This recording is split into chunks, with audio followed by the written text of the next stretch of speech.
Hello YouTube, don't mind the buzzing, my camera's messed up on this iPhone, but we're replacing the high pressure line for 06 Chevy Impala V8 version.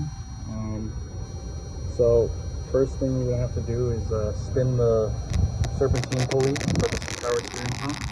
Disconnect this hose and then spin that pump that has holes in it, and you'll be able to get into there.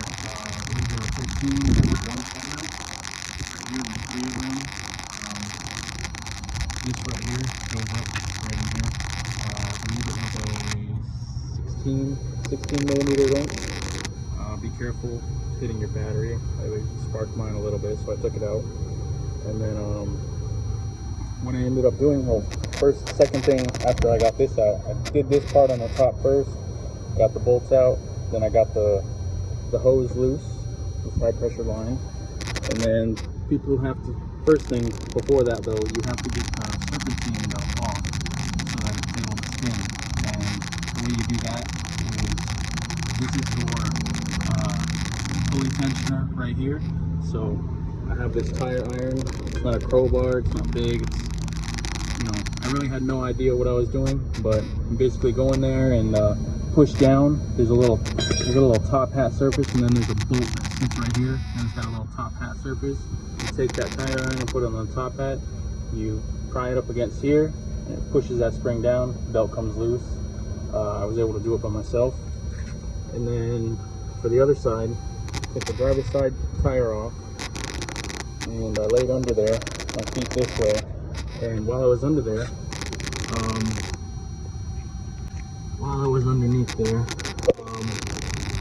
the steering wheel column, this guy right here. On the other side, there's two power steering lines that connect to it. They're like in this orientation here. There's one that angles down to the front of the engine, and then there's another one that angles in the back. The one in the back is the line that we are replacing, and it's supposed to be an 18 millimeter nut holding that hose in. I was able to get it loose with a flared wrench, but it was the wrong size. It was actually a 19 millimeter that I used.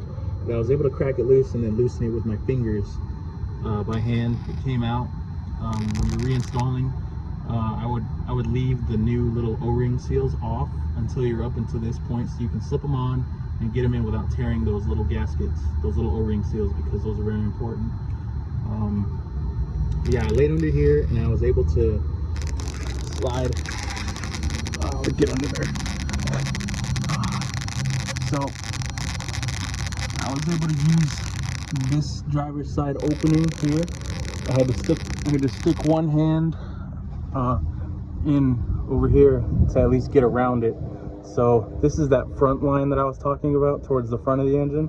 There's another one behind it over here. I can't really get a good view of it, but you can see my finger here. It's in this general area. My finger's actually touching it now. It's right in here, but you'll see it. It angles down. It runs along this here, and then you'll see it come off and angle down.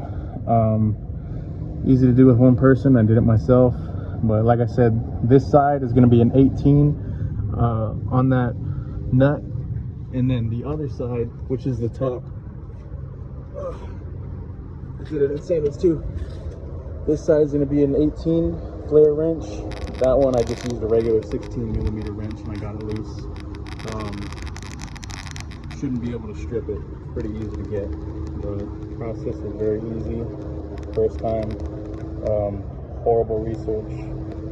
Not many good videos, especially that one with the red Impala and those 2 teenagers, little antlers. But yeah, and then don't forget, there's a little clip right there. Let's see if I can find it right here.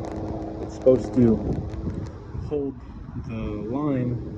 It seats over right here somewhere. I have to figure it out. I shouldn't have taken it off, but it sits like this, and it's a 15 millimeter bolt. You need to take that off, and then the line will come loose. Yeah, try to feed it back in and get the rest of this job done. Hope this helps.